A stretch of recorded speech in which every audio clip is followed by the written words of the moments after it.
నమస్తే స్వామి. నమస్తే అమ్మా. ఎన్నో రోజుల నుండి మీరు అన్నమయపురం రావాలని సంకల్పించుకున్నాం స్వామి. మిమ్మల్ని ఆహ్వానించడం కూడా జరిగింది. అదెందుకో ఈరోజు పరమ పవిత్రమైన శ్రావణ మాసంలో మీరు అమ్మవారి స్వరూపంగా దయచేశారు. చాలా సంతోషంగా ఉంది స్వామి. ఈ మీ రాకలో ఇంతకుముందు రాకపోవడానికి ఇప్పుడు రావడానికి ఏదైనా పరమార్థం ఉందా స్వామి? పరమార్థం భగవతేచ్ఛ. ఆ రోజు రావాలని మేము అన్ని ఏర్పాట్లు చేశాము స్వామి. చిన్న కారణం వలన ఆల్ ఇండియా సాధు సంత్ ప్రెస్ ఒకటి మహారాష్ట్రలో ఏర్పాటు చేశారు, ముంబైలో. స్వామి, ఆ మీటింగ్కి వెళ్ళాల్సి వచ్చింది. నేను అక్కడ వెళ్ళడం వల్ల ఇక్కడ రాలేకపోయాను. భగవత్ చింత ఆ రోజు రాలేకపోవడం, ఈరోజు రావడం, ఇది శ్రావణ మాసంలోనే చాలా పవిత్రమైన రోజు ఈరోజు. అది స్వామివారి యొక్క కృప, మనందరి యొక్క సుకృతంగా ఈరోజు ఇక్కడ వచ్చానన్నమాట. స్వామి,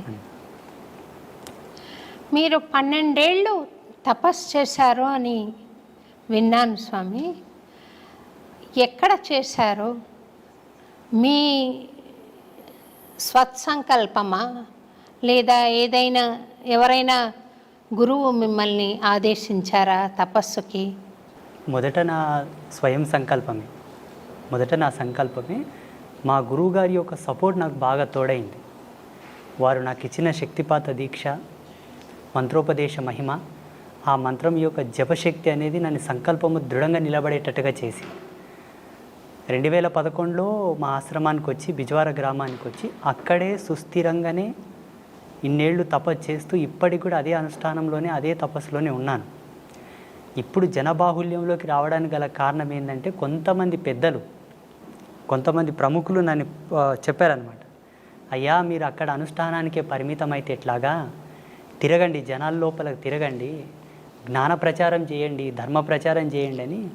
వాళ్ళు మహాత్ములే, చాలా గొప్ప గొప్ప వాళ్ళే నన్ను ప్రేరేపించారు.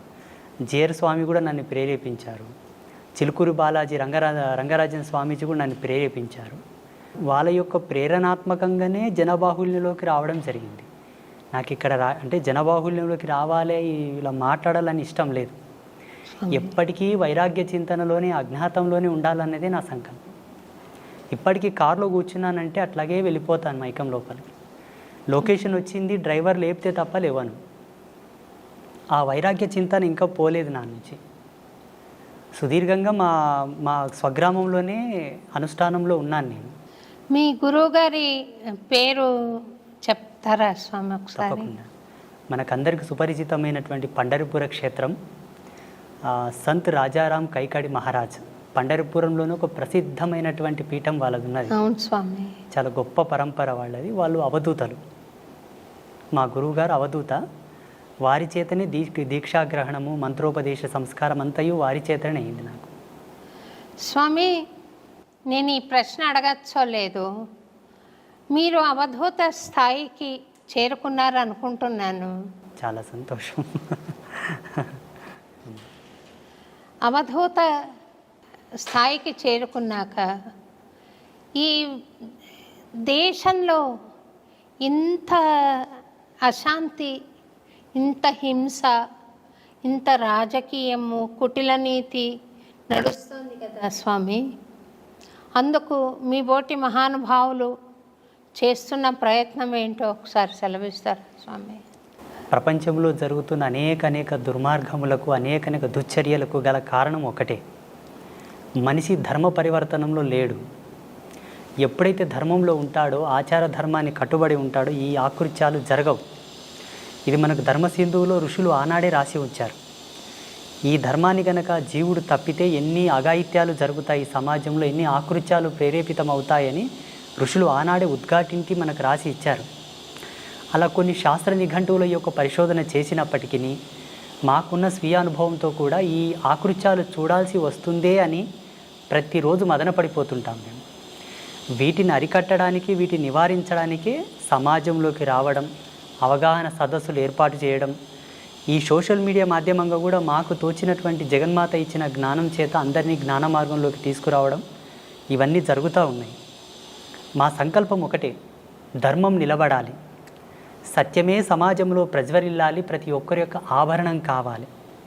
కంఠాభరణం ఎలా ఉంటుందో అలా ఆభరణం కావాలి, అందరూ శాంతి కాముకులై సస్యశ్యామలంగా జీవించాలన్నది మా సంకల్పం. ప్రతిరోజు జపము అయిపోయిన తర్వాత అంగన్యాస కరన్యాసములన్నీ అయిపోయి ఉపాసన బలం అంతా అయిపోయిన తర్వాత మంత్రక్షితలు అదే దిశగా వదులుతాను నేను.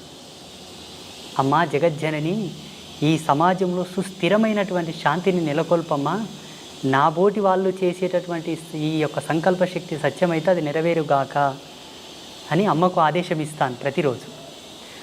ఆ అమ్మ యొక్క ఆశీర్వాదం, భగవత్ సంకల్పం, భగవంతుడు తలంచిన ఎడల అది ఎంత పని. మేము ఉడతా భక్తిగా ప్రతిరోజు అదే సంకల్పం చేస్తూ ఉంటాం. యజ్ఞం చేసినా, అర్చన చేసినా, భగవత్ కైంకర్యం ఏమి చేసినా కూడా ఉత్తర సంకల్పం అదే. స్వామి, అంబత్రయి క్షేత్రము నేను కూడా దర్శించుకున్నాను. మీరు చక్కటి ఆశీర్వాదం ఇచ్చి పంపించారు. ఆ క్షేత్రం నెలకొల్పాలని మీకు సంకల్పం ఎలా వచ్చింది? 2010వ సంవత్సరం లోపల తీవ్రమైన వైరాగ్యం లోపల అజ్ఞాతంలో ఉన్నాను. అప్పుడు జగదంబ యొక్క ప్రేరణ మేరకు ఒక దర్శనం వచ్చింది నాకు. ఒక స్పృహణ కలిగింది, ఒక ప్రేరణ. ఆ ప్రేరణ ఏంటని 3 రోజులు మదనపడ్డాను నేను. ఏంటి నాకు ఈ దర్శనం వచ్చింది, ఏంటి దీని విశ్లేషణ ఏంటని. ఒక మహనీయుని ఆశ్రయిస్తే ఆయనతో చర్చ జరిపాను నేను. అయ్యా, నేను జపంలో కూర్చున్నప్పుడు నాకు ఇలా కళలు వస్తున్నాయండి, అందరికి అర్థం కావాలని కళలు వస్తున్నాయండి అని చెప్పాను. అవి కళలు కాదు నాయన, నువ్వు చేసే జపము యొక్క తార్కాణం, నిదర్శనపు సూత్రములు. అవి రావడానికి గల కారణం లోక కళ్యాణమే. నీ చేత ఇది జరగనున్నది అని వారు నాకు మొత్తం వివరించి చెప్పారు. నేనేం చేయగలను? నేను దేశంగాని దేశంలో ఉన్నాను, అనగా మహారాష్ట్రలో ఉన్నాను. కూలి పని చేసుకుంటూ ఉన్నాను. నేను ఏం చేయగలను? పొద్దు నుంచి సాయంత్రం వరకు కష్టపడితే 100 రూపాయలు ఇస్తారు. ఈ నా జీవన భృతితో నేను ఏమి సాధించగలనని వారిని అడిగాను. ఉత్తర క్షణమే వారు నాకు ప్రేరణ ఇచ్చారు. మీ తల్లిదండ్రులతో నేను మాట్లాడతాను, నువ్వు ఇక్కడి నుంచి వెళ్ళిపో, మీ స్వగ్రామంలో నీ వల్ల జరిగే ఉన్నాయి, నువ్వు వెళ్ళిపో అని నన్ను ఆదేశించారు. అప్పటికి నేను కొంత డబ్బు తీసుకొని ఒక వ్యక్తి కిందకు పని చేయడానికి పోయాను. ఆయన నన్ను వదలరాయి. నా డబ్బు తీర్చే వరకు నువ్వు ఎలా పోతావని ఆయన అంటాడు. మా తల్లిదండ్రులు ఆయనను వేడుకొని నన్ను పంపించారు ఇక్కడ బిజ్వార గ్రామానికి. ఇక్కడ వచ్చి 6 నెలలు తపస్సు చేశాను. మళ్ళీ అనుష్ఠానమే. 2011వ సంవత్సరం లోపల ఇలా అమ్మవార్లను స్థాపించుకొని ఒక చిన్నపాటి కుటీరం ఏర్పాటు చేసుకొని అక్కడి నుంచి నీ అనుష్ఠానమును కొనసాగించు, అది జగత్ ప్రసిద్ధమవును అని చెప్పేసి ఒక ఆదేశం. ఇప్పటికీ ఈరోజు అన్నమాయపురానికి రావడానికి గల కారణం, ఆ రోజు నేను ధ్యానామృతంలో కూర్చున్నప్పుడే వచ్చింది, నువ్వు ఈరోజు పోలేవు అని.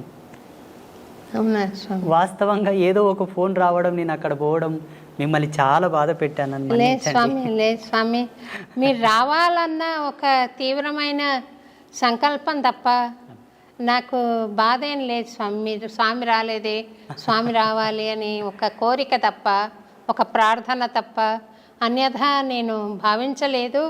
మీ జ్ఞానం నాకు తెలుసు, మీ స్థాయి నాకు అంతో ఇంతో దర్శనం అవుతోంది స్వామి. మీ తపశ్శక్తి తెలుసు కాబట్టి మీ ఆశీర్వచనం కావాలన్న సంకల్పంతోనే మిమ్మల్ని ఆహ్వానించడం జరిగింది. నిన్న రాత్రి మీకు మెసేజ్ చేసిన ఉత్తర క్షణమే నేను అప్పటికే అనుష్ఠానంలో ఉన్నాను. మీకు ఒక మెసేజ్ చేసిన తర్వాత కూడా అమ్మతో కాస్త కళ్ళు మూసుకొని మా యొక్క సంభాషణ జరిగింది. మీరు అక్కడికి వెళ్ళడానికి గల బలమైన కారణం ఒకటి ఉన్నది. భగవంతుడు అన్ని విధాల ఒకరిని పరిపూర్ణుడు చేయడానికి కొన్ని సంకల్పాలు ఇస్తాడు. ఆ సంకల్పానికి నాందియే మీరు అన్నమయపురం వెళ్ళడం నాన్న, నువ్వు వెళ్ళాలి అని చెప్పారు. అక్కడ స్టార్ట్ అయిన ప్రయాణం ఇక్కడనే ఆగింది.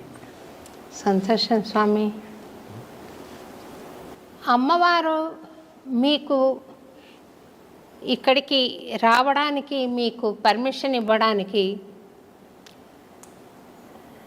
కారణం చెప్పారు స్వామి. పరిపూర్ణత్వం సిద్ధించడానికి మీరు దయచేయాలి అని. మరి అందుకు మీరు రావడం ఒకటేనా, ఇంకేదైనా సెలవిస్తారా స్వామి? తప్పకుండా. నేను రాత్రిలోనే అమ్మతో కొంత కుశల ప్రశ్నలు సలిపానమాట. సంగీత సాహిత్య వాగ్గేయ ధర్మం లోపల ఉండేటటువంటి కొన్ని కళలు, ఆ ప్రత్యేకతలు వారిలో ఉన్నాయి నాయన. వారు సారస్వతమైనటువంటి ధర్మంలోనే జన్మించారు. వారి యొక్క అనుగ్రహ ప్రేరణాత్మకమై మీరు వెళుతున్నట్టే నువ్వు వెళ్ళటం లేదు, నీ వెంబడే ఛాయారూపకంగా నేను వస్తున్నాను. ఆ ఆదర్శ దంపతులను పావనం గల చేసి నా మాటగా వాళ్ళకి ఆశీర్వచనం మొసంగిరండి అని చెప్పారు కాబట్టి నేను వచ్చాను. ఒక దూతగా, సంతోషం, ఆ ముగ్గురమ్మల యొక్క దూతగా వచ్చాను. సంతోషం. తప్పకుండా మీరిద్దరు దంపతులు అనుగ్రహిస్తారు, భగవత్ కృప పొందినట్లే లెక్క. మీరు అన్నారు స్వామి మీరు అవధూత తత్వంలో ఉన్నానన్నారు, అది మీ మనస్సు. ఆ తత్వంలో నేనుంటే ఆ జగదంబ మిమ్మల్ని తప్పకుండా పావనం చేస్తుంది.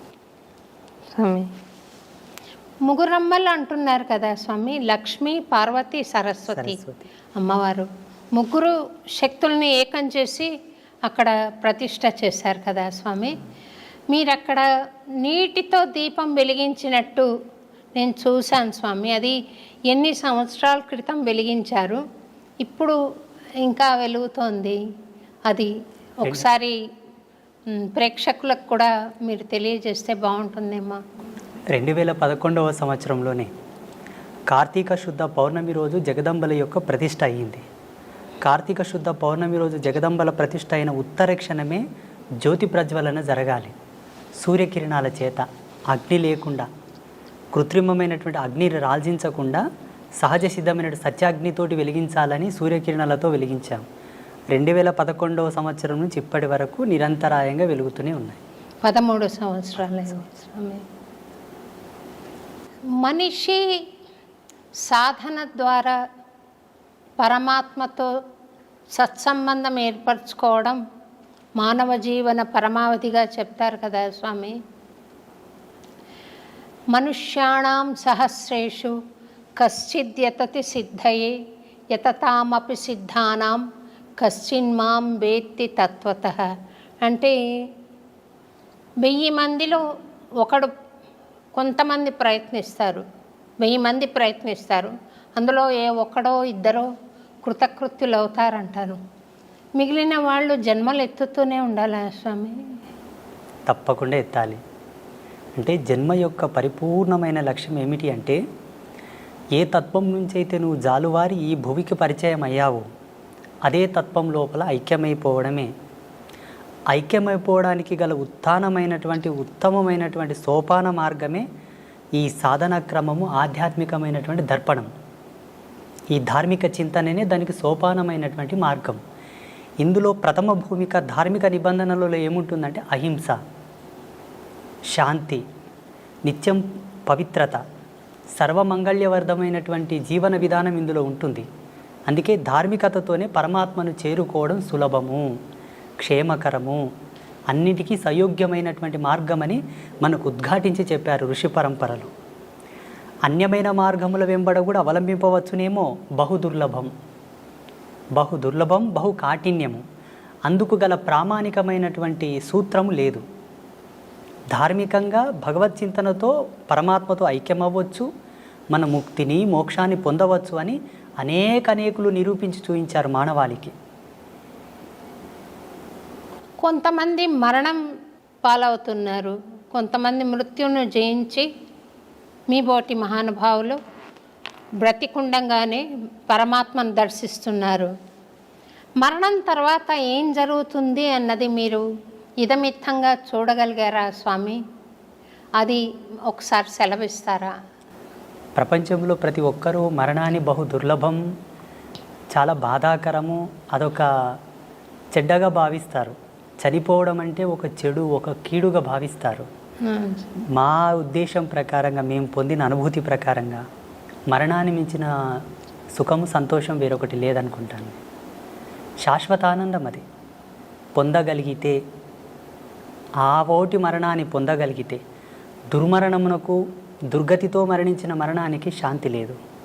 అది యాతన, దుర్లభము, కాఠిన్యమైనటువంటి యాతన. అది తగదు జీవుడికి ఎప్పుడే కానీ ఇచ్ఛామరణ సంసిద్ధి కలిగినా, భగవత్ ప్రేరణతో మరణ సంసిద్ధి కలిగినా అందుకు మించిన శాంతి వేరొకటి లేదు. అలా చనిపోవడానికి కూడా మన ధర్మం లోపల చాలామంది ప్రాకులాడారు. అందరికీ సుపరిచితులైనటువంటి భీష్మ పితామహ, వారికి మరణం వారి ఇచ్ఛా ప్రేరణతోనే కలిగినది. దక్షిణాయనం వీడి ఉత్తరాయణ పుణ్యకాలం ప్రవేశించే వరకు వారు మరణాన్ని స్వీకరించలేదు. మరణంలో కూడా ఒక ఆనందాన్ని వెతికారు వాళ్ళు. మరణంలో కూడా ఒక ప్రాముఖ్యతను వెతికారు వాళ్ళు. అలా చాలామంది మహితాత్ములు, గొప్ప గొప్ప వాళ్ళు మనకు మరణం గురించి ఎన్నో నిదర్శనాలు ఇచ్చారు. ఈనాడు ప్రజాలోకమంతా కూడా మరణం అంటే భయపడతారు. మరణాన్ని గురించి భయపడవలదు, మరణాన్ని గురించి చింతించవలదు. నువ్వు ఎంత భయపడినా, ఎంత చింతన చేసినా ఈశ్వర ప్రమాణమే జనన మరణములు. ఎలా మరణిస్తున్నావన్న దశని గురించే మనం ప్రాకులాడాలి. అన్ని ధర్మాలకు కట్టుబడి, అన్ని ఆచార ధర్మాలకు నువ్వు కట్టుదిట్టమై ఉండి నడిస్తే తప్పకుండా సహజమైన మరణం, శాంతి మరణం, ఇచ్ఛామరణమే సంభవిస్తుంది. జీవుడు కాళ్ళు చేతులు గట్టి ఉండగా తనదైన విద్వత్తును, విజ్ఞానాన్ని కోల్పోయి ధర్మాన్ని విస్మరించి నడిచిన నాడు అకాల మృత్యువులే సంభవిస్తాయి. మరణం శాంతంగా, హాయిగా, ఆస్వాదించడానికి అలవు కానంత అద్భుతంగా ఉంటుంది. మేము ఆస్వాదించాము దాన్ని. జీవుడు మరణించిన తర్వాత ఏమవుతాడంటే, జీవించి ఉండగా తాను చేసినటువంటి ధర్మాన్ని అనుసరించి ధర్మమా అధర్మమా, ఆయన జీవన ప్రయాణం అంతయు కూడా భగవత్ సంకల్పానికి దగ్గరగా ఉన్నదా, దూరంగా ఉన్నదా, ఈ యొక్క బేరీజును పట్టుకొని ఆయన మరణించిన తర్వాత యాతనా శరీరంతో ఉండాలా, లేకపోతే సుఖశాంతులతో ఉండే శరీరంతో ఉండాలనేది డిసైడ్ అవుతుంది. భగవంతుని నమ్ముకొని, భగవంతుని యొక్క సేవ చేసుకొని, భగవత్ తత్పరతతో జీవించిన వాళ్ళు ఎవరు కూడా యాతన అనుభవించలేదు. భావి తరాలలో అనుభవించబోరు, ఇక ముందు ఎవరు కూడా అనుభవించలేదు. ఎవరైతే భగవంతును దూషిస్తున్నారో, హరిభక్తులను, శివభక్తులను, దైవీ తత్పర సంపన్నులను దూషిస్తున్నారో వారికి తప్పకుండా మరణానంతరం బహు దుర్లభమైనటువంటి యాతన ఉంటుంది. ఈరోజు ఏదో కొంచెం చదువుకోగానే, అంత తెలివి రాగానే దేవుడు లేడు, ఇవన్నీ మూఢనమ్మకాలు, చాదస్వం, వీటిని నమ్మకూడదు, వీటి వల్ల టైంపాస్ అంటున్నారు చూసారా, వారందరికీ కూడా మరణం తర్వాత అది వర్ణించశక్యం కానటువంటి సందర్భం.